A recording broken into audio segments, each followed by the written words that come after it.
Hi viewers, I'm your doctor Kola Kiran.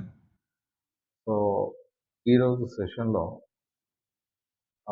Parenting గురించి, అంటే పిల్లల ఏ విధంగా మరి తల్లిదండ్రులు విద్య వైపు లేదా వారి యొక్క పెంపకంలో ఏ విధంగా ఆలోచన చేయాలి అనే విషయం మీద మీకు కొన్ని సూచనలు లేదా సజెషన్స్ ఇవ్వడానికి ప్రయత్నం చేద్దాం.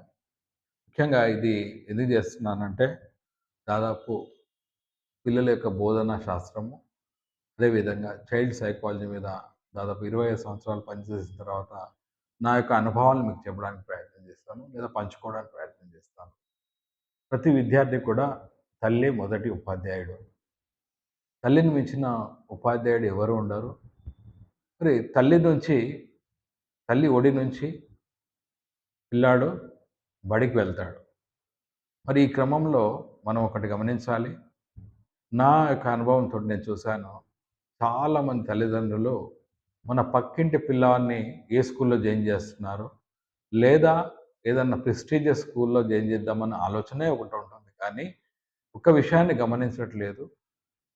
ప్రతి విద్యార్థి తల్లిదండ్రులు కూడా ఏం చేయాలంటే, మీ పిల్లవాడిని స్కూల్‌లో జాయిన్ చేస్తున్నప్పుడు ఆ స్కూల్‌కి వెళ్ళి లేదా ఆ పాఠశాలకు వెళ్ళి అక్కడ అనుకూలమైన వాతావరణం ఉందా లేదా? లేదా ఉపాధ్యాయురాలు లేదా ఉపాధ్యాయుడు ఎవరైతే మీ పిల్లాడికి మొదటి ఉపాధ్యాయుడైతాడో వారికి పిల్లల పట్ల అవగాహన, అదేవిధంగా బోధన పట్ల సానుకూల దృక్పథం, అదేవిధంగా పిల్లలకు నేర్పాలనే తపన ఉందా లేదా తెలుసుకోవాలి. అదేవిధంగా పాఠశాల వాతావరణం కూడా ఎలా ఉంది లేదా తెలుసుకోవాలి. సో, ఒక చైల్డ్ సక్సెస్ కావాలి అంటే first step is selection of the school and selection of the first teacher. So, లైఫ్‌లో ఇది చాలా ఇంపార్టెంట్ విషయం.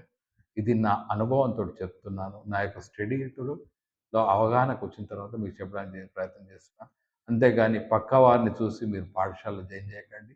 ఎందుకంటే అందరూ విద్యార్థులు ఒకే రకంగా ఉండరు. అన్ని స్కూల్‌లు ఒకే రకంగా ఉండవు.